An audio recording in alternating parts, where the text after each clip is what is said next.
ரிஷபம். இந்த ரிஷப ராசியில் இருக்கக்கூடிய உங்களின் முதல் எதிரி யாரு அப்படின்னா, உங்களின் கூடவே இருந்து உங்ககிட்ட இருந்து எல்லா விஷயத்தையும் வாங்கிக்கிட்டு உங்களுக்கு எதிராக செயல்படக்கூடிய உறவுகள் தான். அந்த உறவுகள் நெருங்கிய உறவாகவும் இருக்கலாம், தூரத்து உறவாகவும் இருக்கலாம். நீங்கள் எந்த ஒரு விஷயத்தையுமே இனி எவரிடமும் பகிராமல் இருப்பது ரொம்ப நல்லது. கடந்த காலத்தில் நீங்கள் சந்தித்த அவமானங்களையும் அசிங்கங்களையும் மாற்றக்கூடிய காலம்தான் இது. சனி பகவான் லாப சனியாக உங்களுக்கு இருக்கும் பொழுது நீங்கள் அனுபவித்த நஷ்டங்கள் யாவும் லாபமாக மாறியே தீரும். மிகப்பெரிய அளவில் நீங்கள் கோபுரத்தில் வாழக்கூடிய ஆட்கள், ஆனால் காலத்தின் சூழ்ச்சியால் குடிசையில் வாழ்ந்துக்கிட்டு இருக்கிறீங்க. அந்த சூழ்ச்சியை ஏற்படுத்தியவர்களே உங்களின் உறவுகள் தான். கொஞ்சம் மனதிற்கு ஏற்றுக்கொள்ள கஷ்டமாக தான் இருக்கும். உறவுகளை நம்பாமல் இருந்தால் மட்டுமே ரிஷபத்தால் ஏணியில் ஏறி வெற்றியை அடைய முடியும். அப்படி இல்லைன்னா நீங்கள் ஏணி மேலே ஏறி போகும்பொழுது அந்த ஏணியை பிடித்து கீழே உங்களை இழுத்து விடுவார்கள். தயவு செய்து உங்களின் வாழ்க்கை வளர்ச்சியை நோக்கி நகரப்போகுது. மிகப்பெரிய ஒரு வேலை உங்களுக்கு கிடைக்க போகுது. வெளிநாட்டு பயணத்தை நீங்கள் சந்திக்க போறீங்க. பணத்துக்காக நிறைய கஷ்டப்பட்ட ரிஷப ராசி அன்பர்களுக்கு மிகப்பெரிய அளவில் பணம் வந்து சேர்ந்துக்கிட்டே இருக்கும். சில பேருக்கு ஒரு சந்தேகம் இருக்கும், இந்த பலன்கள் ரிஷப லக்னத்திற்கும் சேருமா அப்படின்னு. ரிஷபம் அப்படின்ற ஒரு வார்த்தை உங்களின் வாழ்க்கையில் இருந்தாலே நீங்கள் இந்த 2025 மிகப்பெரிய அளவில் பணத்தை சம்பாதிக்க போறீங்க அப்படின்றது தான் அர்த்தம். இதில் எந்த விதமான மாற்று கருத்துமே கிடையாது. ஏன்னா அந்த அளவுக்கு பஞ்சத்தில் நீங்கள் அடிபட்டாச்சு. கடந்த ஆண்டில் மிகப்பெரிய அளவில் ஒரு வேளை உணவிற்கே கஷ்டப்பட்ட ரிஷபம் இனி வருங்காலங்களில் ஊருக்கே உங்களால் அன்னதானம் அளிக்க முடியும். அந்த அளவிற்கு செல்வம் உங்களின் இல்லத்தில் மிகப்பெரிய அளவில் சேர்ந்துக்கிட்டே இருக்கும். நீங்கள் செய்ய வேண்டியதெல்லாம் மனதார தெய்வத்திடம் மட்டும் நான் என்னுடைய கடனில் இருந்து வெளியே வந்துக்கிட்டே இருக்கிறேன், நிச்சயமாக நான் நல்லா இருப்பேன் அப்படின்னு வேண்டுங்க. அதை தவிர்த்து வேற யாருக்கிட்டேயும், மனிதர்கள் எவரிடமுமே ரிஷபம் நான் நல்லா இருக்கிறேன், இப்போ எனக்கு எந்த விதமான கஷ்டமுமே இல்லை அப்படின்னு தயவு செய்து சொல்லிடாதீங்க. மிகப்பெரிய கண் திருஷ்டிகளும் பொறாமைகளுக்கு நடுவில் தான் ரிஷபம் தன்னுடைய வாழ்க்கையை வாழ்ந்துக்கிட்டு இருக்கு. அதாவது உற்றார் உறவினர்கள் உங்களை பார்த்து பொறாமைப்பட்டால் பரவாயில்லை, இரத்த பந்தங்களே உங்களின் வளர்ச்சியை பார்த்து மிகப்பெரிய அளவில் பொறாமைப்படக்கூடிய ஒரு சூழ்நிலை இருக்குது. அதனால் நீங்கள் எவ்வளவு தான் மேன்மேலே உயர்ந்தாலும் அந்த உயரத்தை பற்றி எவ்வித சந்தோஷத்தையும் பிறரிடம் நீங்கள் காட்டிக்கொள்ளாமல் இருக்கணும். மிகப்பெரிய அளவில் ரிஷபம் வாழ்க்கையில் உயர்ந்தே தீரும். இதில் எந்த விதமான மாற்று கருத்துமே கிடையாது. அதாவது திக்கற்றவனுக்கு தெய்வம் மட்டுமே தான் துணை. ரிஷபத்துக்கு நிறைய சொந்த பந்தங்கள் இருந்தாலும் ஒரு அனாதையின் நிலை தான் ரிஷபம். யாருமே உங்களை சேர்த்துக்கவே மாட்டாங்க, யாரையும் உங்களிடம் சேர விடவும் மாட்டாங்க. ஏன்னா ஒரு சில பேர் இருக்கிறாங்க, அவர்களுக்கு நீங்கள் வாழ்க்கையில் வளருவது அப்படின்றது ஏற்றுக்க முடியாத ஒரு விஷயம். மற்றவர்கள் யாரும் உங்ககிட்ட பேசி எந்த விதமான உதவியும் உங்களுக்கு மற்றவர்கள் மூலமாக கிடைக்கக்கூடாது அப்படின்னு பல சூழ்ச்சிகள் இன்னைக்கும் ரிஷபத்துக்கு தோண்டப்பட்டுக்கிட்டே தான் இருக்கு. அந்த சூழ்ச்சியில் நிச்சயமாக கந்தனின் வேல் இருக்கும் வரை ரிஷபம் தவறி கூட விழவே விழாது. இந்த ஆண்டிலிருந்து காக்கும் கடவுளாகிய கந்த கடவுள் ரிஷபத்தின் சொந்த கடவுள் அப்படின்றத நீங்கள் ஒருபோதும் மறக்கவே கூடாது. மிகப்பெரிய அளவில் தடையாய் இருந்த விஷயங்கள் அனைத்துமே உங்களுக்கு மிகப்பெரிய அளவில் நடக்க போகுது. ஏன்னா தடையை ஏற்படுத்தியவரே சனீஸ்வரன் தான். அந்த சனீஸ்வரரே உங்களுக்கு லாப சனியாக வரும்பொழுது ஏற்பட்ட நஷ்டங்கள் யாவும் லாபமாக மாறியே தீரும். ஏற்பட்ட கஷ்டங்கள் யாவும் இன்பமாக மாறியே தீரும். இதில் எந்த விதமான மாற்று கருத்துமே கிடையாது. ரிஷபம் தன்னுடைய வாழ்க்கையில் நல்லா இருக்க போகுது. அவ்வளோதான், ஒரே வார்த்தையில் சொல்லி முடிச்சிடலாம்.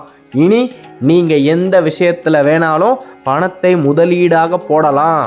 கடந்த காலத்தில் நீங்கள் மிகப்பெரிய அளவில் பணத்தை முதலீடாக போட்ட இடத்தில் மிகப்பெரிய ஒரு ஏமாற்றத்தை சந்தித்தீர்கள்.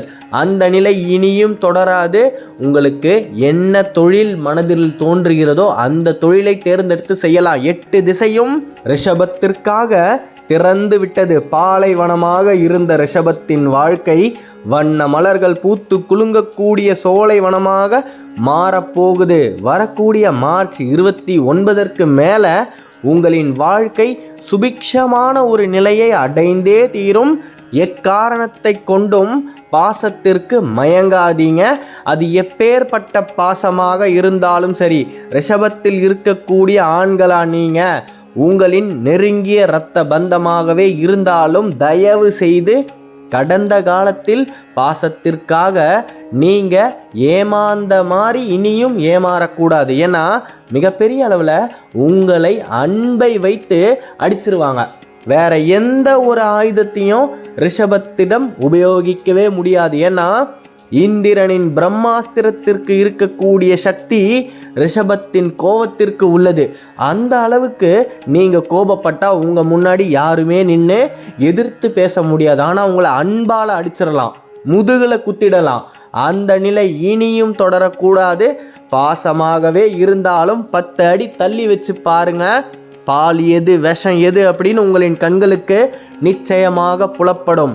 ரிஷபத்தின் கண்களில் இருந்து வழிந்த கண்ணீரை அந்த சரவணபவனின் வேல் துடைத்தே தீரும். இதில் எந்த விதமான மாற்று கருத்துமே கிடையாது. என்னுடைய அன்பான ரிஷப ராசி அன்பர்களை இனி எவருமே ஏமாற்ற முடியாது.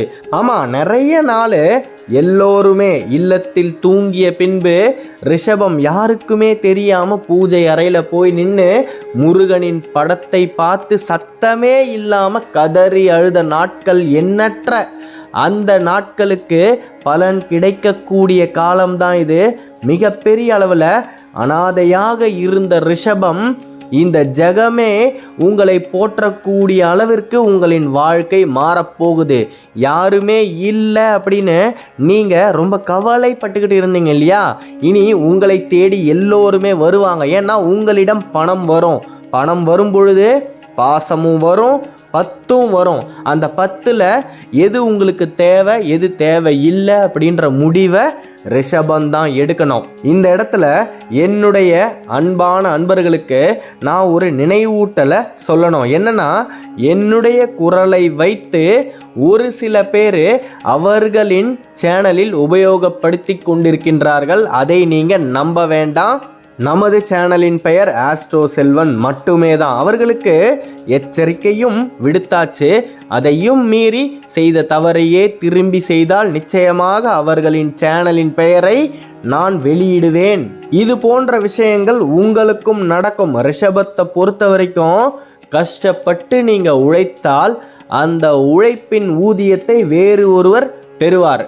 நீங்கள் விடுமுறையே இல்லாமல் உங்களின் அலுவலகத்தில் கஷ்டப்பட்டு வேலை பார்த்து கொண்டிருப்பீர். ஆனால் அதற்கான பலனையும் அதற்கான நற்பெயரையும் உங்களுக்கு மேலே இருக்கக்கூடிய உயர் அதிகாரி தட்டி பறித்து செல்வார். அந்த நிலை இனி தொடரவே தொடராது. ரிஷபம் சிந்திய வேர்வைகள் நிச்சயமாக வைரங்களாகவும் முத்துக்களாகவும் ஜொலித்தே தீரும். ரிஷபம் புதைந்த மண்ணிலிருந்து விருட்சமாய் முளைக்கக்கூடிய காலம்தான் இது. நம்பிக்கையோடு இருங்க. நினைத்தது அத்தனையுமே ரிஷபத்திற்கு நடக்க போகுது. பல நாள் ஆசை நிறைவேறப் போகுது. அதுதான் ஆரம்பத்திலே சொல்லிட்டேனே. ரிஷபம் தனது வாழ்க்கையில் இனி நல்லா இருக்க போகுது. எந்த விதமான கஷ்டமும் இனி உங்களுக்கு இல்லை. உங்களால் உங்களின் குடும்பம் சந்தோஷமாக வாழ்ந்தே தீரும். ரிஷபத்தில் இருக்கக்கூடிய பெண்கள் மார்ச் 29க்கு மேலே உங்களின் இல்லத்தில் இருக்கக்கூடிய நிலைப்படி, அதாவது வாசைக்கால், அதில் நீங்கள் கீழே மஞ்சளை பூசி விடுங்க. அந்த மஞ்சளுக்கு மேல் 6 குங்கும பொட்டை வையுங்க. மிகப்பெரிய அளவில் அந்த மகாலட்சுமியின் கடாட்சம் உங்களின் இல்லத்தை தேடி வந்தே தீரும். ரிஷபம் செல்வாதிபதிகளாக மாறக்கூடிய காலம்தான் இது. கடன் உங்களை விட்டு நிரந்தரமாக விலகப் போகுது. எத்தனை லட்சம் உங்களுக்கு கடன் இருந்தாலும் அத்தனை லட்சங்களையும் உங்களால் அடைக்க முடியும். ரிஷபத்தில் இருக்கக்கூடிய 60% அன்பர்கள் உங்ககிட்ட கால் சவரன் நகை கூட இல்லாமல் பல சுப நிகழ்ச்சிகளுக்கு செல்லாமல் உங்களை நீங்களே தாழ்த்தி கொண்டிருக்கின்றீர்கள். ஏன்னா உற்றார் உறவினர்கள் உங்களை ஏளனப்படுத்துவதற்கு காத்து கொண்டிருக்கின்றார்கள். அதற்கு நாமே வழிவகுக்க கூடாது அப்படின்னு மிகப்பெரிய அளவில் பல சுப காரியங்களுக்கு செல்லாமல் உங்களை நீங்களே கட்டுப்படுத்தி கூண்டில் அடைக்கப்பட்ட பறவையை போல் வாழ்ந்து கொண்டிருக்கின்றீர்கள். அந்த பறவையின் சிறகுகள் விரிய போகிறது. மிகப்பெரிய அளவில் அந்த பறவை வானுயர்ந்து பறக்க போகிறது. இந்த ஜகமே உங்களின் வளர்ச்சியை அன்னார்ந்து பார்க்க போகிறது. மிகப்பெரிய அளவில் ரிஷபம் வாழ்வில் ஜெயித்தே தீரும். ஜெயிக்க பிறந்த ராசி அப்படின்னா அது ரிஷபம் தான். நிகழக்கூடிய சனி பெயர்ச்சியால் 100% நன்மையை அடையக்கூடிய ராசி அப்படின்னா முதல் இடம் பெறுவது ரிஷபம். மிகப்பெரிய அளவில் நீங்கள் நினைத்தது யாவும் நினைத்த வண்ணமே நடக்கணும் அப்படின்னு நானும் உங்களுக்காக அந்த சண்முகநாதனிடம் பிரார்த்தனையை வைக்கிறேன். நல்லதே நடக்கும். ஜெயம் உண்டாகட்டும். அடுத்த காணொளியில் விரைவில் சந்திப்போம். நாளென் செய்யும் வினைதான் என் செய்யும், என்னை நாடி வந்த கோல்தான் என் செய்யும், கொடுங்கூற்று என்னதான் செய்யும், வேலுண்டு வினையில்லை மயிலுண்டு பயமே இல்லை. ஓம் சரவணபவ, ஓம் சரவணபவ, ஓம் சரவணபவ. நன்றி.